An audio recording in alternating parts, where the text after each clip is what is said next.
Filosofía e Historia de la Educación.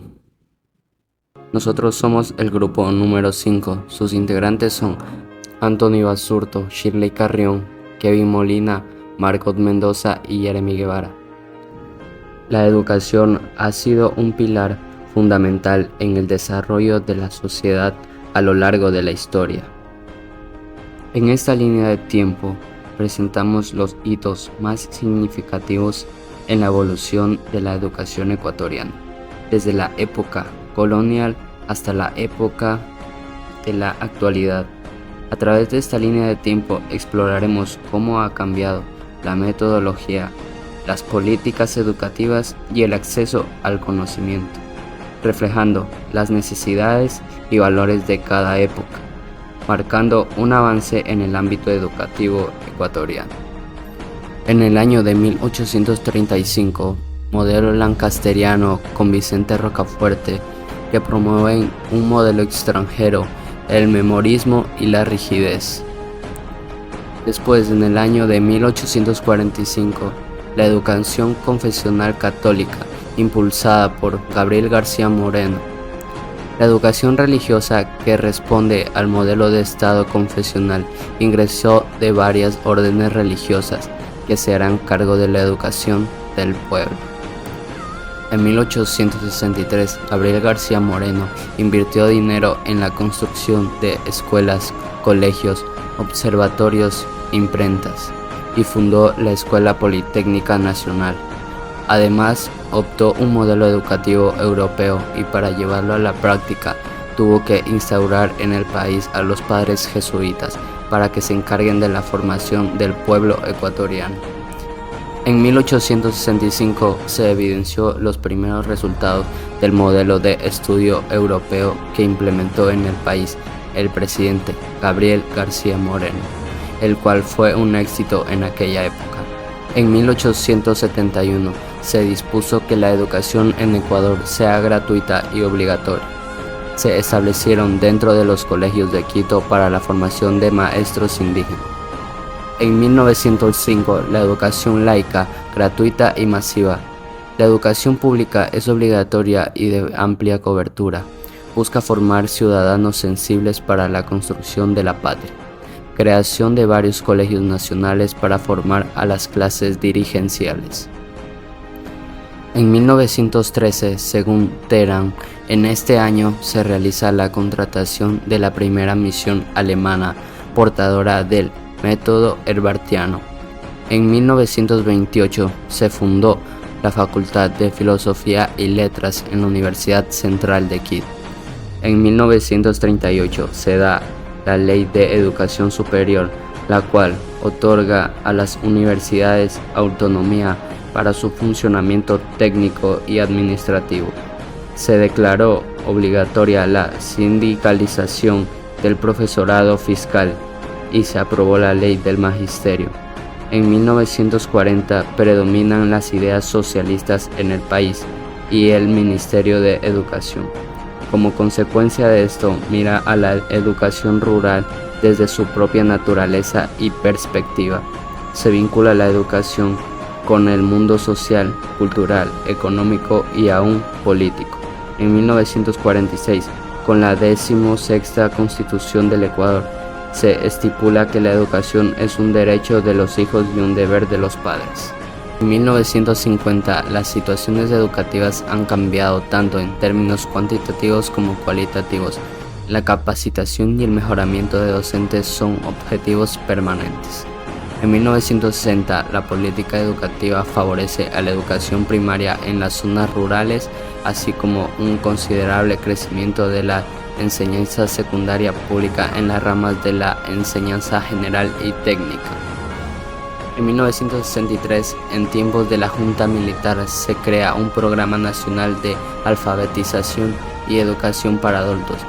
Un año después, la enseñanza de secundaria, la reforma de 1964 instituyó un ciclo básico. En 1970 se derogaron los exámenes de ingreso a las secundarias y universidades. El crecimiento de la matrícula femenina en las universidades y la lucha contra la discriminación racial. En 1972, posterior a la destitución de Velasco Ibarra, aparece la dictadura militar. En este periodo existió mucho dinero por el boom bananero y petrolero, el cual se invirtió en la construcción de escuelas en zonas rurales y aparece la educación bilingüe.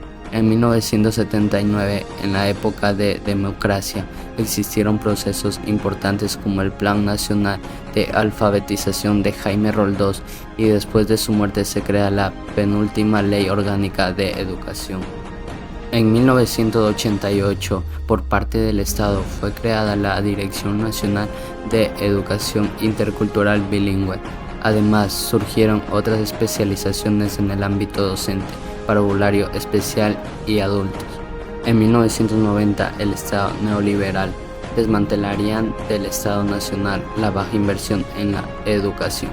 En 1996 y 1997, en el gobierno de Abdalá Bucaram, se dieron los golpes del KO al sistema educativo nacional, formando un decreto de emergencia del sector educativo para realizar un convenio que justificaba la puesta en marcha del programa de la mochila escolar y los recursos que deberían ser destinados a mejoras. Un año después, se crea una nueva norma jurídica de la política ecuatoriana que establecía que la educación estaba garantizada por el Estado en igualdad de condiciones y oportunidades, que era un derecho irrenunciable que sería ética, plurística, democrática, humanística y científica.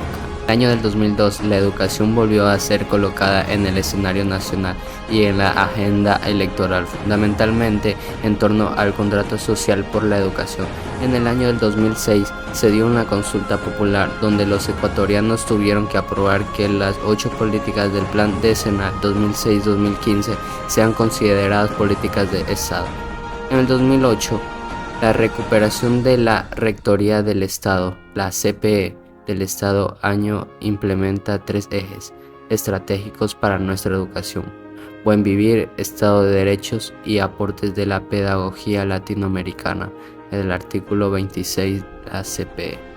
Empieza a existir un gran aporte económico gracias a las bonanzas dadas por el aumento en el precio del barril de petróleo. En el año 2009 se inicia la evaluación a todos los docentes que laboran en las instituciones educativas del país. En el 2010, la evaluación a las universidades. Nueva Ley de Educación LOEI. Nueva Educación Superior LOE. Inicia el cambio al BGU. En el 2012 se dieron estándares educativos, creación INEVAL, autoevaluación institucional, reglamento a la LOEI, inicia el BGU, inició el proyecto de las unidades del milenio. En 2013, ser bachiller, auditorías educativas, inician las pruebas, ser estudiantes, inician las pruebas del ENES. En el 2014, la revisión curricular, nuevo currículo, educación inicial. En el 2015, termina el Plan Decenal de Educación. 2016, nuevo Plan Decenal de Educación 2016. Un año después se unifican las pruebas de ser bachiller con las pruebas ENES y equivalen al 30% de la nota de grado. Los estudiantes deben tener más de 700 puntos en las pruebas para no quedarse de grado. En el año del 2022, la prueba de la CENESID, Secretaría Nacional de Educación Superior, Ciencia, Tecnología e Innovación, para el ingreso a las universidades públicas en Ecuador fue eliminada en el 2022. En el 2023, cada universidad ahora tiene autonomía para establecer sus propios procesos de admisión. En el actual año 2025, INEVAL lanza el Plan Decenal de Evaluación 2016-2025. Bueno, Máster, esta ha sido la presentación de la línea de tiempo del grupo número 5. Muchas gracias.